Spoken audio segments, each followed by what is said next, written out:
Hello, welcome back to Madrona's Pulse Teachings. I am Iris J, and I am going to chat with you about the Scorpio New Moon that is upon us. This is happening on November 1st, and we are in it, folks. I tend to work with this phrase sometimes when I sit with the astrology and when there's very potent times, and it is the cosmic symphony. And when I sit with this chart, I'm hearing the cosmic symphony, and it is never simple, and it is beautiful, and yet it is a lot. And so we are moving through some intense times. We are practicing the self-care. We know that this is what we're doing because Mars is in Cancer, and Mars is in Cancer really talking with this new moon.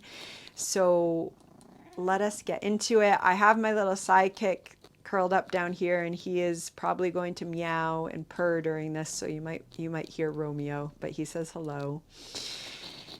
And let's begin. So we're talking about the new moon in Scorpio, November 1st. This is happening at 8:46 a.m. That is Eastern time. And it's happening just before 10 degrees. So it's 9 degrees, 35 minutes, okay, of Scorpio. And that's our moon and the sun together. And so a new moon is always inviting, asking, guiding us into the quietude. It is the dark moon. It is a time for reflection. It is a time for, even that, like, ideally, we could just reflect and we could take these days and we could have our meditative caves that we go into, and yet we live in this modern world and we have responsibilities and we have to check things off and drop kids off and the bills, and my voice is getting even faster as I talk about all the things that we have to do. And yet we still cultivate a practice of inviting some time to come into quietude, because especially with a Scorpio new moon, that is what is required usually, because Scorpio goes deep. Scorpio does deep dives. Scorpio is water energy that wants to see all that is present. Scorpio wants to look in the dark corners. It wants to see what's there. It wants to kind of move around and then see the little bits that haven't really seen a lot of attention in a while. And then it wants to say, oh, that is juicy. I'm going to pull that up and I'm going to blend it with something else. And I'm going to show it to someone, and we're going to alchemize, and we're going to transform, and we're going to emerge completely different than we were before we went down on that little journey. That's what Scorpio does over and over and over. And so we're in the season of Scorpio with our sun, and now we have our Scorpio new moon, which is inviting us into quietude so that we can reflect. Scorpio is one of those signs, and the archetypes that are associated with Scorpio are one of those signs of seeing in the dark. And so this is especially potent during the dark moon, during a Scorpio new moon. And there may very well be quite a bit that gets illuminated in the dark. And that comes from us sitting with our potent spiritual eyes that are able to see in the dark. And why do I say all this? Because there is a lot going on, okay, during this new moon. And this new moon itself, the sun and the moon there in Scorpio are in a trine with Saturn. Okay, so Saturn is in Pisces. It is retrograde. It is retrograde for about another 2 weeks, and it's actually going to station direct on our next full moon.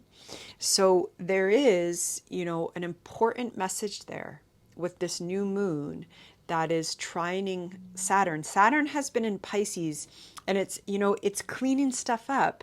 Saturn's getting ready in 2025 and into 2026 to make this massive new journey with Neptune around the zodiac and come into Aries, and it's on the final trip of this trip around the zodiac. And so Saturn is there wherever we have Pisces, and this is at 12 degrees of Pisces, and it's cleaning stuff out. It's saying, no, we don't need this.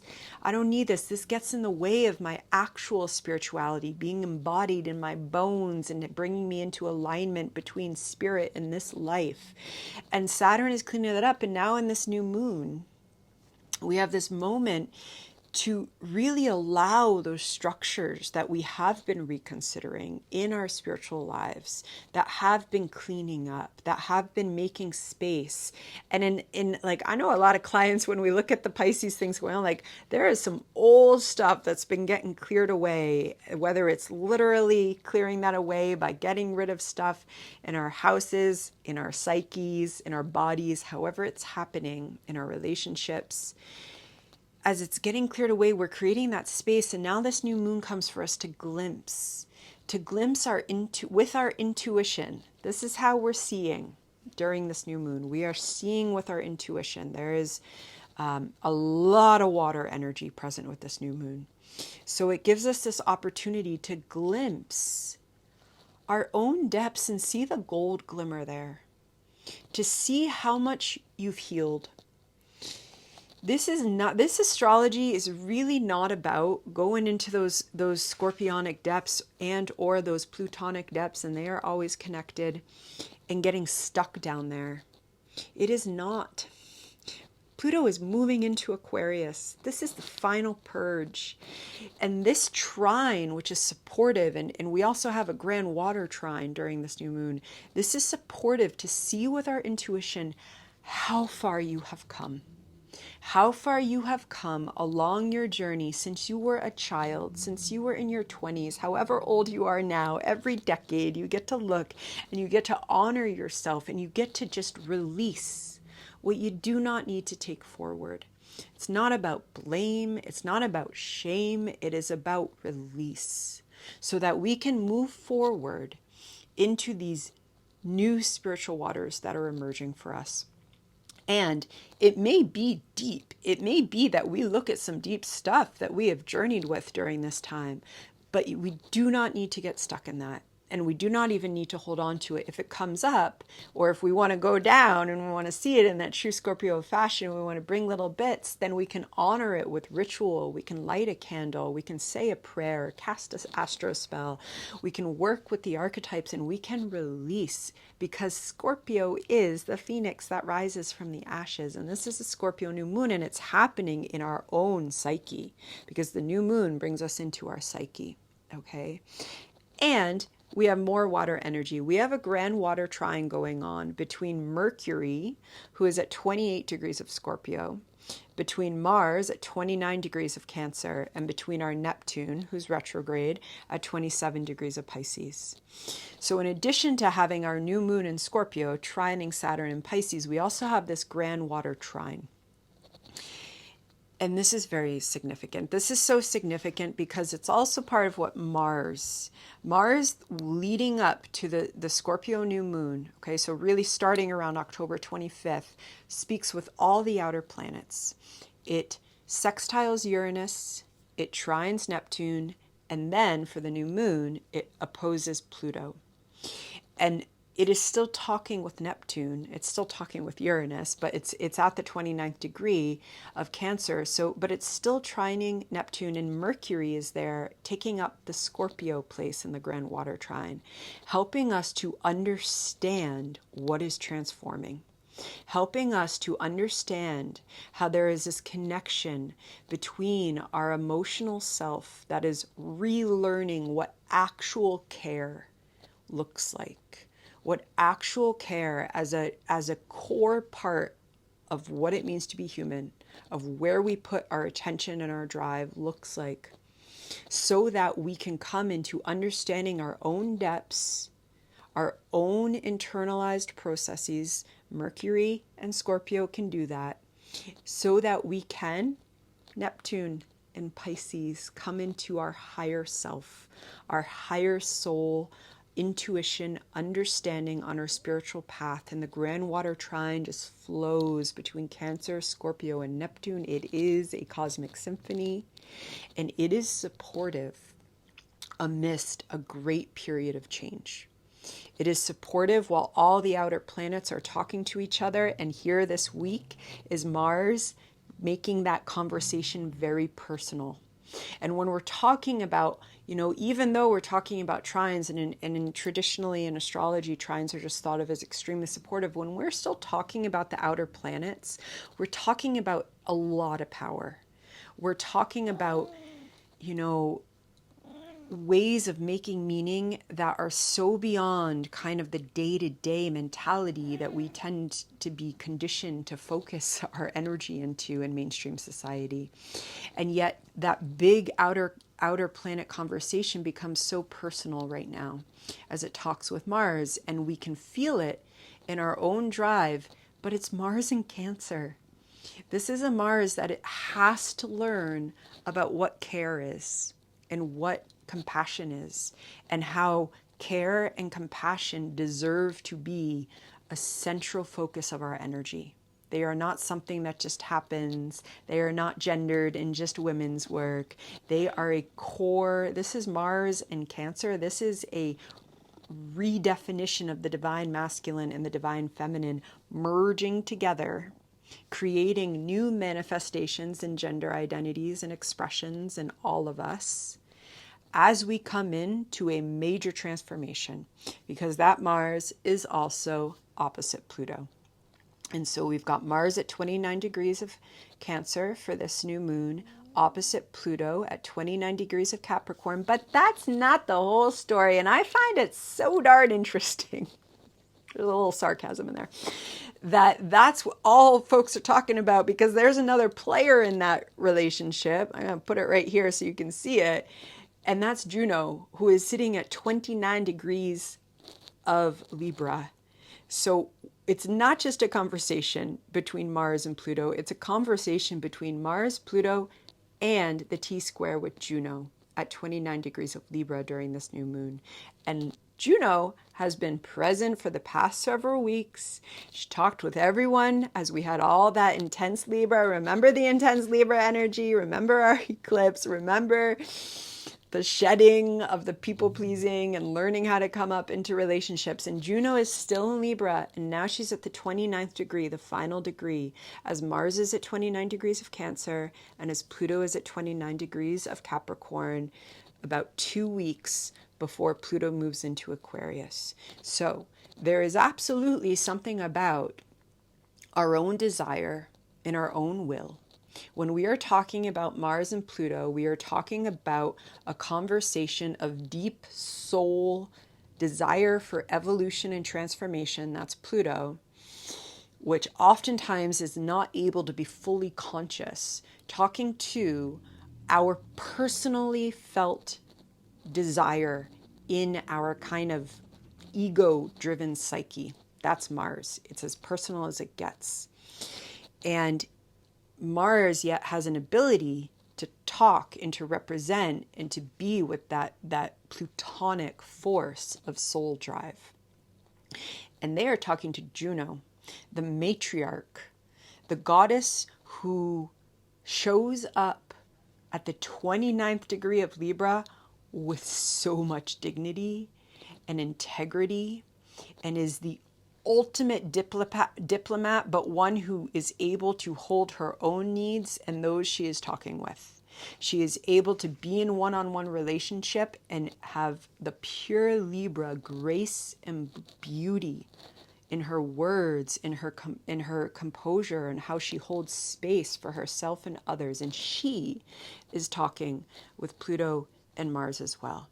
So there is also something about this Pluto and Mars that wants to come in to our own one-on-one relationship, especially our most committed relationships, whether that is with a partner, a romantic partner, a marriage partner, a business partner, a dear friend, a family member who is our best friend, our loving animal companions. Romeo looks so cute right now.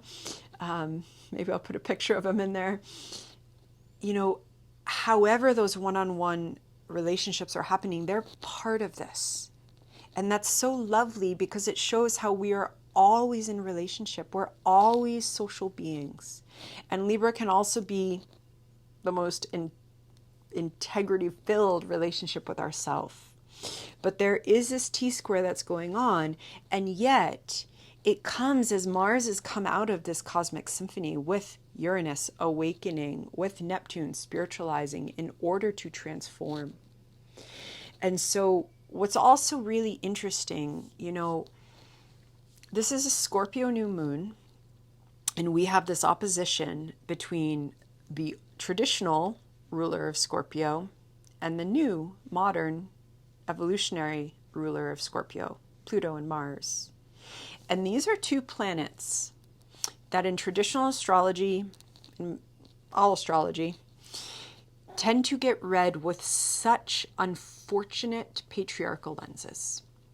Mars tends to get read, often in terms of a power over idea of drive, and you're successful if you're really in your Mars and you're showing everyone how wonderful and competitive and how you can get to the top.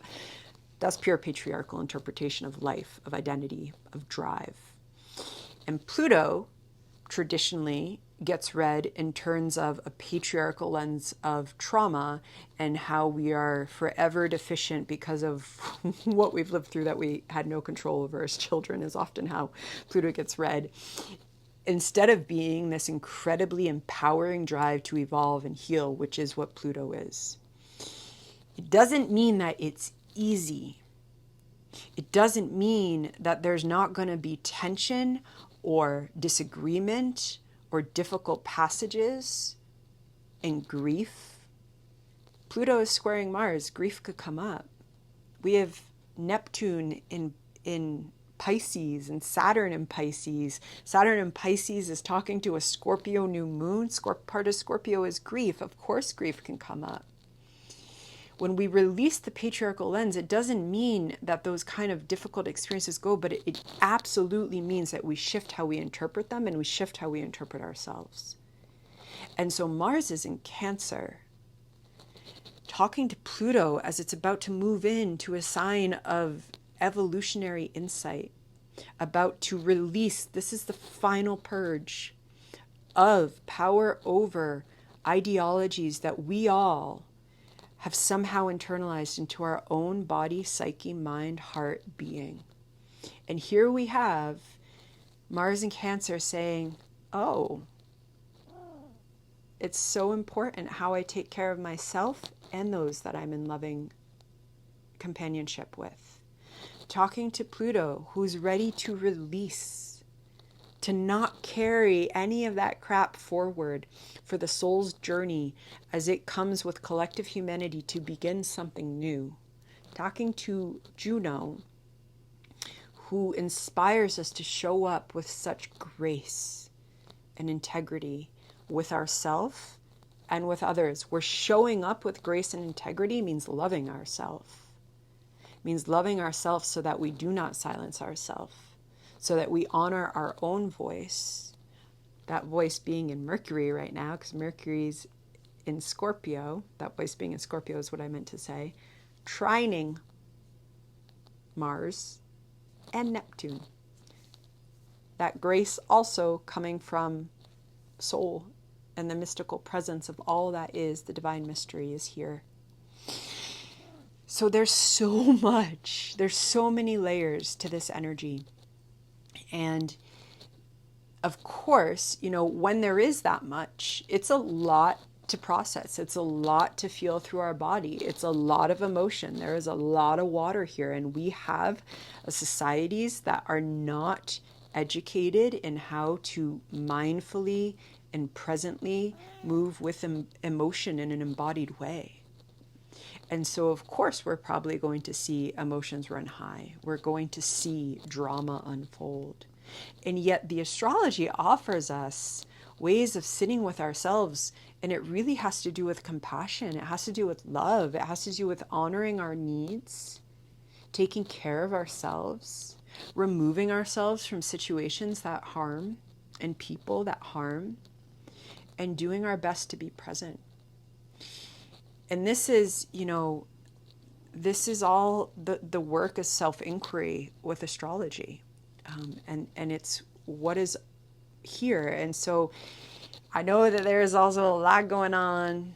I know that this is all leading up to the election in the States. And I think it's really important, especially if you're watching and you're in the States, to take care of yourself, to nurture yourself, to ease off a little bit of whether it's watching the news or whatever it is, and just to keep reminding the body that it is safe, and that none of us are alone. I mean, this is not astrology of being alone. This grand trine, this, we are connected to source. And there is a bigger process underway than any one human mind can understand. And we're in that process together. So with that, I send new moon blessings at this mighty, mighty time and lots of love. And I will see you soon. Bye-bye.